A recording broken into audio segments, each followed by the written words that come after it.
Հուլիսի 30-ին Երևանի ընդհանուր իրավասության քրեական դատարանի Շենգավիթ նստավայրում կայացավ սրբազան պայքարի գործով հերթական դատական նիստը։ Փաստաբանները ներկայացրեցին միջնորդություններ իրենց պաշտպանյալների նկատմամբ կիրառված սահմանափակումները մեղմելու վերաբերյալ, ինչպես նաև քննվեց մեղադրյալների խափանման միջոցների հարցը։ 1 տարի 1 ամիս Վահագն Չախալյանը անազատության մեջ է, որից 8 ամիսը գտնվել է Նուբարաշեն քրեակատարողական հիմնարկում կալանքի տակ, իսկ 5 ամիսը տնային կալանքում արձանագրեց Վահագն Չախալյանի փաստաբանը դատարանին հարց ուղղելով, թե որն է իր պաշտպանյալի հանցանքը։ Այս ամիսների ընթացքում այն հաստատող գեթ 1 փաստ չի ներկայացվել, իսկ 307 էջից բաղկացած գործում Վահագն Չախալյանի անունը հանդիպում է ընդամենը 6 անգամ, այն էլ այլ անձանց խոսակցություններում։ Այնուամենայնիվ դատարանը եւս 1 ամսով երկարաձգեց Վահագն Չախալյանի տնային կալանքը։ Չեն կարող արգելել Վահագն Չախալյանին որպես հայ մարդու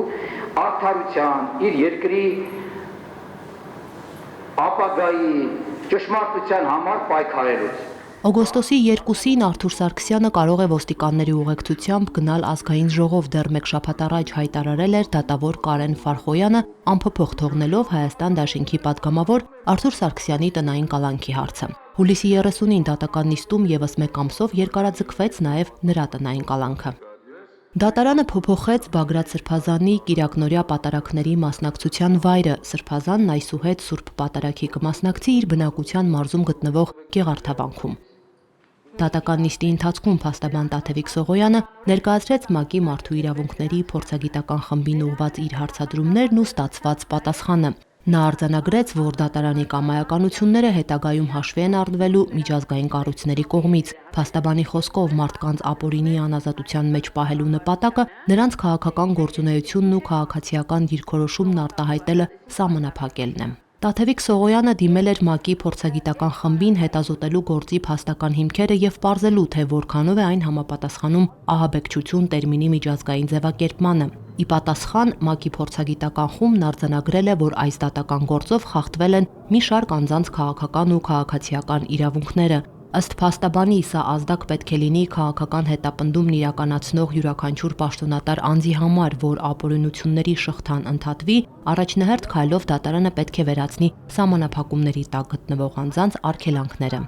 Ակնհայտ է, որ այս մարդիկ արդարացվելու են, բայց տեղի ունեցածը խարան է դառնալու Հայաստանի արդարադատության համար, որը ոտնահարում է միջազգային իրավունքը։ Սա ուղղակի ծաղր է բոլոր այն ահաբեկչության զոհերի նկատմամբ, որոնք այս աշխարհը տեսել է, եւ այս մեղադրանքով չէր կարող ուղղակի գործը հասնել դատարան։ Եվ ուզում եմ ասել, որ այս կոմունիկացիայով չի ավարտվելու մեր միջազգային հարթակներում ներկայացուցչությունը այս գործի հայտարարության բոլոր ասպեկտները ցույց տալու համար, եւ այս կոմունիկացիան իհարկե Հայաստանի Հանրապետության այդ որակում չկտան։ Պատասխաններին արժանի պատասխանները ուղարկվելու են անմիջապես ՄԱԿ, բայց ուզում եմ ասեմ, որ ՄԱԿ են ուղարկվելու եւ բոլոր միջազգային կառույցներ են ուղարկվելու ոչ միայն այդ պատասխանները հերքող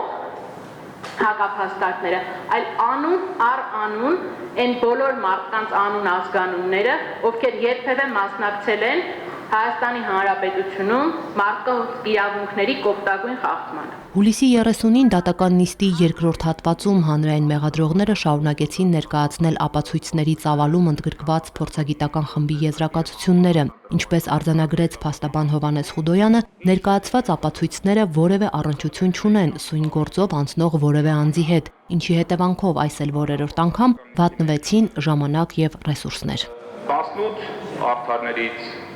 Էզնիստին ներկա 14 պաշտպաններից, դատանի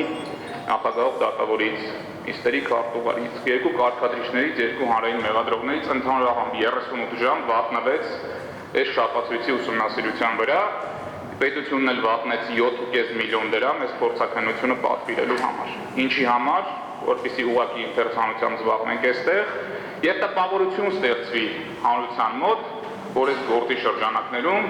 շրջանառվում է քննարկվում է զենքերի անուններ։ Սա ոչ մի կապ չուներ այս գործի հետ եւ ներողություն ձեր ժամանակն էլ գողանալու համար հարգելի ընկերներ։ Հաջորդ դատական նիստը նշանակվեց օգոստոսի 13-ին ժամը 15:00-ին Երևանի ընդհանուր իրավասության քրեական դատարանի Շենգավիթ նստավայրում։